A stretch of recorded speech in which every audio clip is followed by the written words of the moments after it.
Hello everyone. Today we talk about how to fix the app of Booking.com. We will go to settings.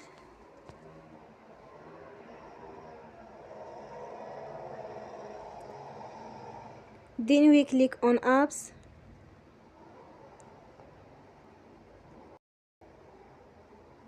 After that you will search the app Booking.com and you will click.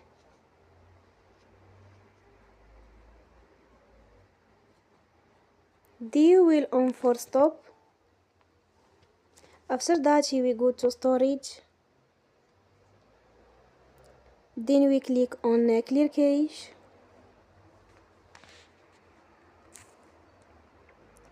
In the end, turn off your phone and you will restart your phone again. Don't forget to support us by like and subscribe. See you next time.